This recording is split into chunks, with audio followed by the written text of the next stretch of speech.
In tonight's rewrite, Mitt Romney, the taker. We've heard from his own mouth that Mitt Romney, what Mitt Romney thinks of 47% of us, that he thinks of us as takers dependent on government.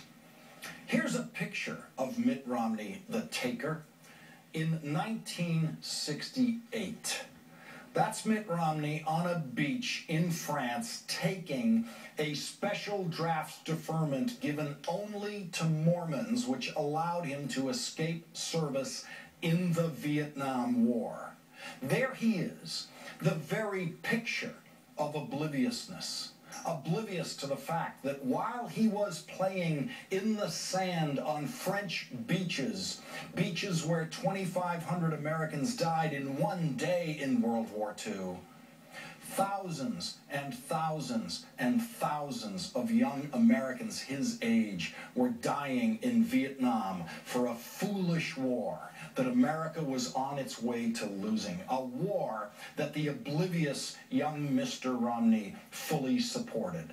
The oblivious Mr. Romney also supported the draft. He participated in what might be the only college demonstration in history in favor of the draft. But Mitt Romney was not in favor of being drafted himself. He was not in favor of getting his hands dirty in the military. He was in favor of his college classmates going to war and dying, but not him. Romney men don't go to war. His father didn't. Mitt Romney didn't. His sons didn't. They support wars, but they refuse to fight wars. Millions of us, including those of us who were in high school at the time, were opposed to the Vietnam War and protested against both the war and the draft. Bill Clinton did everything he could to avoid the draft back then without the benefit of the special Mormon deferment that Mitt Romney enjoyed, but Bill Clinton also opposed the war. He didn't want anyone to go to that war. Bill Clinton was not in favor of forcing others to go to Vietnam to die in his place, like Mitt Romney was. Young American men had terrible choices to make in those days. Protest the war or serve in the war. Protest the draft or surrender to the draft, or avoid the draft or evade the draft, or even flee the country or go to prison in defiance of the draft. Noble men made each one of those choices. Going to war was not the only brave choice then. Morally centered men made each one of those choices. The amorality of Mitt Romney's choice was something that I had never heard of until I read Mitt Romney's story. I did not know that there was a single American man who publicly protested in favor of the war, who publicly protested in favor of the draft, and then evaded that draft himself, and then sat idly by, played in the sand of French beaches while expecting other young American men his age to go to Vietnam in his place. I did not know anyone made that choice. Mitt Romney thinks of people taking veterans' benefits as dependent on government, thinks of them as the takers. We could have had 58,000 more of those takers, 58,000 of them about Mitt Romney's age, taking veterans' benefits from government right now, if they hadn't been killed in Vietnam when Mitt Romney was playing on the beach. The oblivious Mr. Romney was reminded of that today, reminded that he and his father and his sons did not serve in the wars of their era. He was reminded of that by a man whose family has done the opposite. Before introducing President Obama at a campaign rally in Virginia today, Virginia Senator Jim Webb said this about the people Mitt Romney thinks of as the takers. They're calling these people takers rather than givers.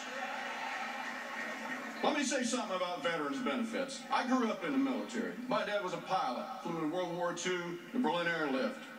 I was a Marine. My brother was a Marine. My son was a Marine. I've worked on veterans issues all my adult life.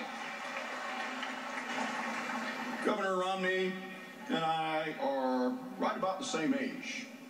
Young guys. Like millions in our generation, we came to adulthood facing the harsh realities of the Vietnam War. 2.7 million in our age group went to Vietnam, a war which eventually took the lives of 58,000 young Americans and cost another 300,000 wounded. The Marine Corps lost 100,000 killed or wounded in that war. During the year that I was in Vietnam, 1969, our country lost twice as many dead as we have lost in Iraq and Afghanistan combined over the past 10 years of war. 1968 was worse. 1967 was about the same. And there's not a day that goes by when I do not think about the young Marines that I was privileged to lead. Those young Marines that I led so many years ago have grown older now. They've lived lives of courage, both in combat and after their return, where many of them were derided by their own peers for having served. That was a long time ago. They are not bitter. They know what they did. But in receiving veterans benefits, they are not takers. They are givers in the ultimate sense of the word.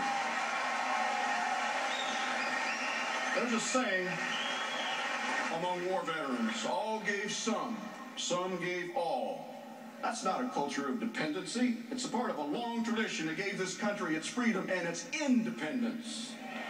They paid, some with their lives, some through wounds and disabilities, some through their emotional scars, some through lost opportunities and delayed entry into civilian careers, which had already begun for many of their peers who did not serve. And not only did they pay, they will not say this, I will say it for them, they are owed. They are owed. If nothing else, at least a mention, some word of thanks and respect when a presidential candidate who's their generational peer makes a speech accepting his party's nomination to be commander-in-chief. And they're owed much more than that. A guarantee that we will never betray the commitment that we made to them and to their loved ones.